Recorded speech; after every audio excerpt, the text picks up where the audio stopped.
Racism in the United States has skyrocketed, or has it?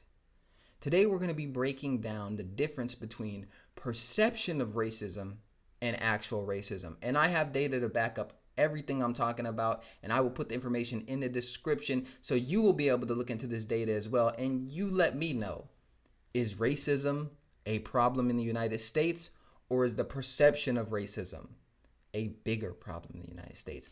But before we get into it, make sure you hit the like button, subscribe to the channel. We're almost at 2,000 subs.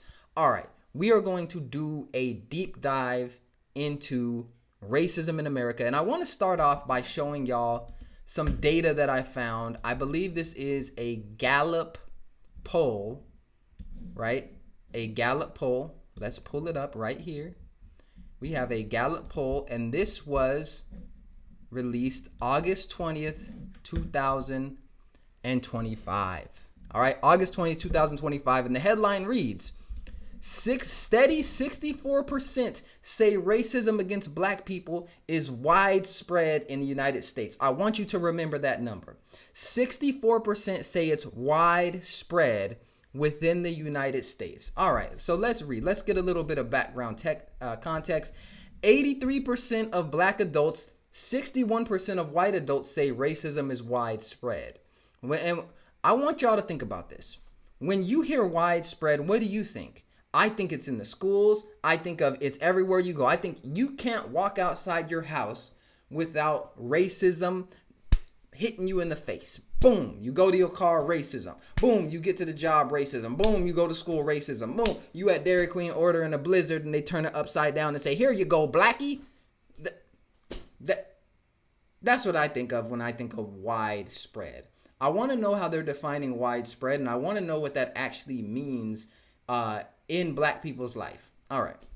So we have 68% of U.S. adults think civil rights have improved in their lifetime. Of 6 interactions, dealing with police seen as the most racially inequitable. All right. So let's get into this. I want to point out this chart right here, and I want to show y'all why this is important, okay? So on this chart, we have black people right here, non-Hispanic black adults. In 2009, 78% said yes, racism is widespread. 78% of black people said racism is widespread. That increased from 2009 until 2025 to 83%. So about a 5% increase said yes, racism is widespread. Now, if we go down here to non-Hispanic white adults, this was an interesting piece for me. Non-Hispanic white adults went from 51% saying racism is widespread to 61%. So from 2009 until 2025, that's a 10% increase from 51 to 61%. So a majority, more than a majority, believe in 2025, majority of white people believe that racism against black people in the United States is widespread. Okay, now I also want to show you this. Views of racism against white people in the United States. Black people, it was 36% in 2009.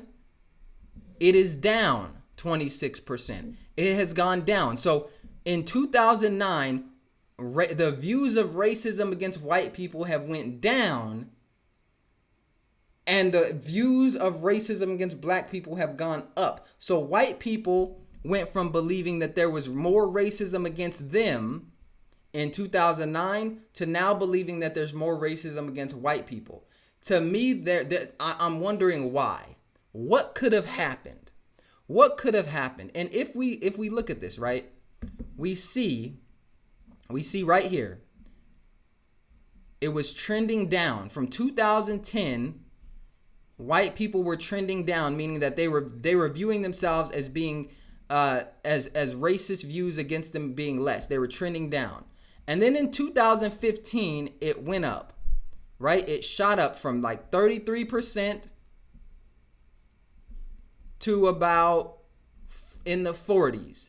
and then it went back down. So that's around the time that Trump first got elected, 2015, 2016. It shot up. People believed that views against white people were racist, and then it went down, and now it's in the 20s. Why do I say all of this? Where am I going with this? All right. Because these polls are talking about the perception of racism. This is not talking about actual reports of racism or people experiencing it. This is talking about the perception of racism. Do you perceive racism as being more widespread? All right. 2025, 64% say yes, racism is widespread. Now, okay, look at this down here. Americans' views that black people are treated less fairly than white people in different settings. In dealing with the police, we see that that's the highest, 77%. We see that 77% of black people believe that they are treated less fairly than white people when dealing with police. We see that that's increased over time through all of these different racial groups and just in general in the United States. We see that with healthcare as well. We see that in downtown or in shopping malls. We see that it has increased across all these across all these categories, right? We see that the perception has increased. Now, I want to take y'all to something else, right? I want to take y'all to this other data. This data talks about this talks about experience now. So we were talking about perception before. Now we're talking about actual experience. Most black adults, and this was, let's see when this was released, June 15th, 2024. So it's released a little earlier than what we just read, but I think it's still an important data point. Okay. Most black adults say they have experienced racial discrimination. So 75%. All right. So here's what I really want to look at. That's broken down into whether you experience it regularly or from time to time. So if you read right here, only 13% of black people said when they were surveyed that they experience racism regularly. Now, if something is widespread, I don't know, maybe I am not thinking of this correctly, but if something is widespread, don't you think that you would experience it regularly?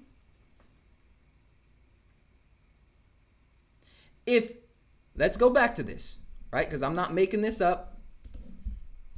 Look at this. Black people said, 83% of black people said that they perceive racism as being widespread.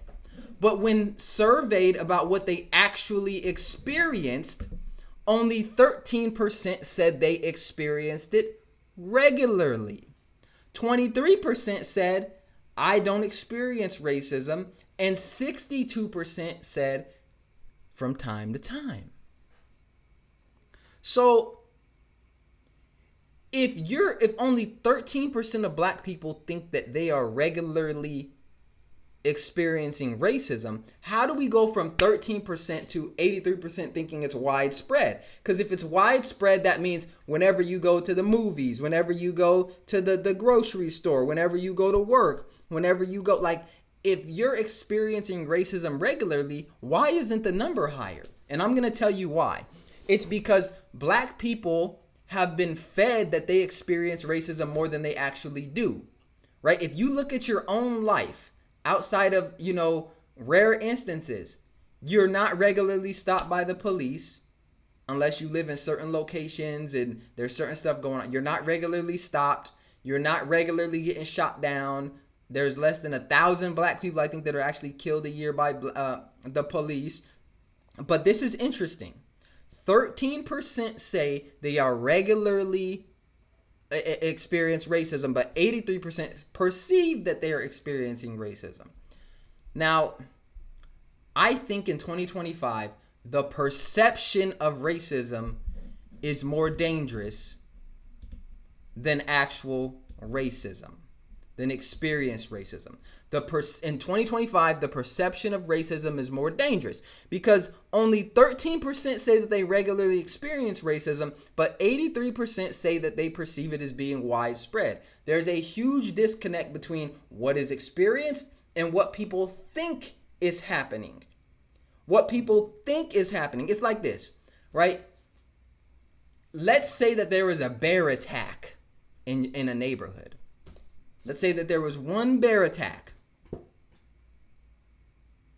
But the perception because of that attack is you're not safe now going out your house because you're going to get attacked by a bear. That's going to change people's behavior. People may stop going out their house as much. They may start carrying weapons. They may be afraid to move into that neighborhood because they have children. They may not let their dogs in the backyard because they think they're going to get attacked by a bear. Remember, the reality is there was only one bear attack, and there's only been one bear attack over the last year or two. But because of the perception, people change their behavior. Not because of the actual thing, but because of the perception.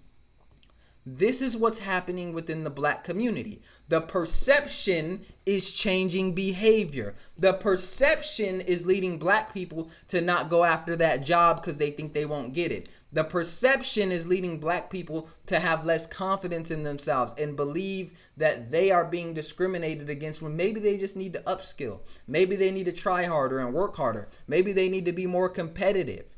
Right? And I'm not saying that there's not racism.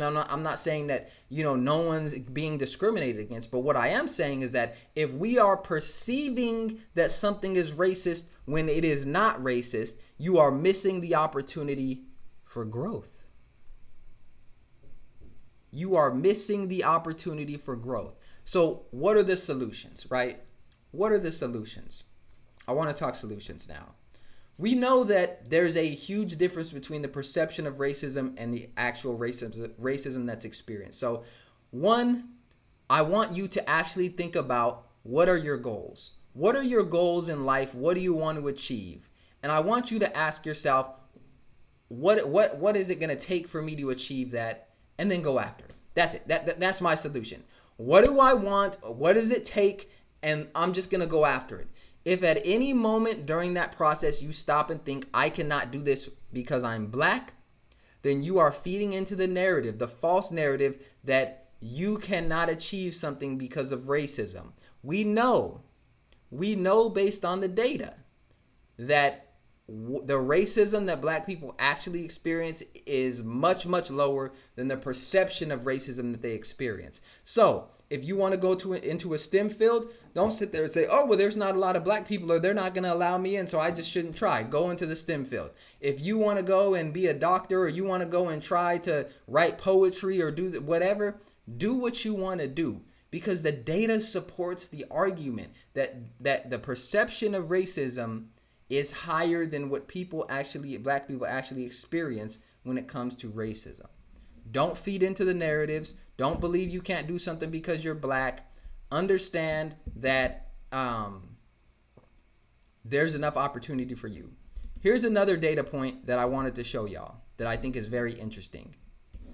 Okay? Most black adults say discrimination makes them feel like the system was designed to keep them down. 76% reported feeling angry. 73% felt like the system was designed to keep them down. This is what I really want to talk about. Felt angry. What do most people do when they're angry? They stand still. They don't move forward. They don't progress, right? So if you have a system that is allowing you to believe that you are being treated in a racist way when you're not, and now you're feeling angry about stuff, now you're taking that energy that you could have been using to work out and progress in your career and do all the things you need to do to succeed. Now you're taking that mental and physical energy and trying to do something with this anger. And that's what's dangerous. I want to show y'all something. This is another data point that I picked up. Mobile phone ownership over time, right? So in 2005, 65% of people had cell phones. or 2004, 65%. But I want to go to the smartphones, right? I want to look at the smartphone data. Let's look at the smartphone data, because right here it says only 35% of people in 2011 had a smartphone. Now, over time, we see in 2024 was the last time this reported, over 91% had a smartphone. I don't think it's a coincidence that as we've gotten more technologically savvy, as more social media platforms have come out, that's why the perception of racism has gone up. Because more people have had access to YouTube and Instagram and social media.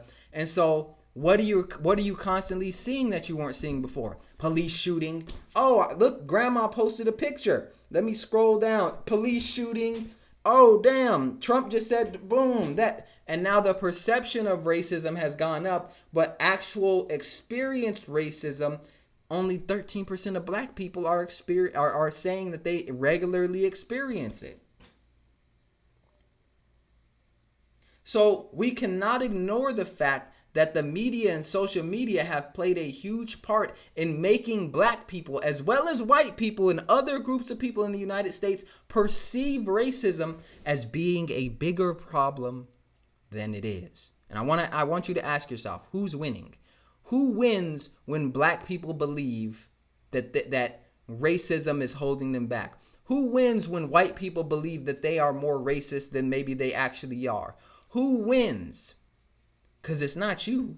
It's not the white person. It's not the black person. Who is winning?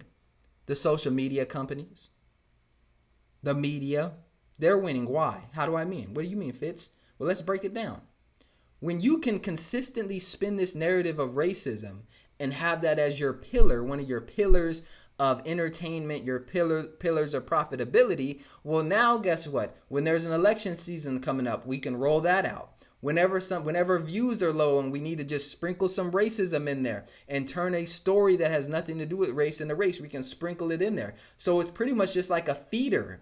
It's a feeder topic that we can now use and implement so that we can get more views and we can enhance and we can do all the things that we need to do to keep this narrative going. Why? Because it's about control. The media wants to control the narrative. They don't want to let it go. They understand that this is a divisive issue. And we've gotten to the point now to where there's a huge gap between perceived racism and what black people are actually experiencing. Let's just look at it from a different perspective, right? Let's look at, and I'll give this last example and then we'll wrap it up. If there was a huge difference, right?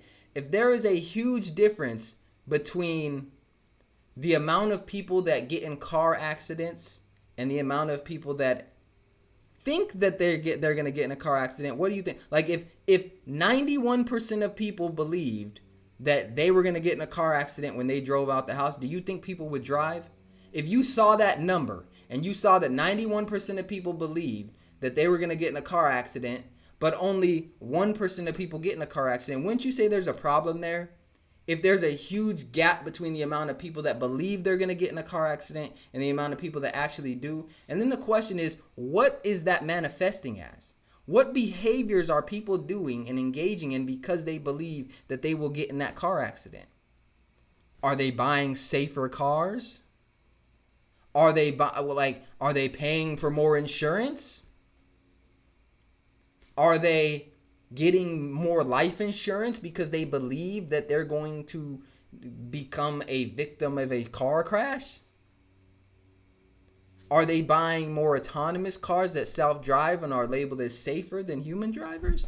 See, now we can start to understand that when there's a difference between perception and reality, that gap is where profit's made. That gap is where profit's made. And in the case of racism, where you have so much fear in between that gap, guiding the conversations, there's huge profits. Huge profits. And so let me know what y'all think in the comment section. I hope you enjoyed this video, and I hope I did a great job of breaking down the difference between perception of racism and the reality of racism and what black people are actually experiencing. I hope that this helped. Make sure you hit the like button, subscribe to the channel. You know, I want to do deep dives on these topics more often. Let me know what topics in the comment section you want me to dive into deeper. Appreciate y'all. My name is Fitz, and I'll see you in the next video.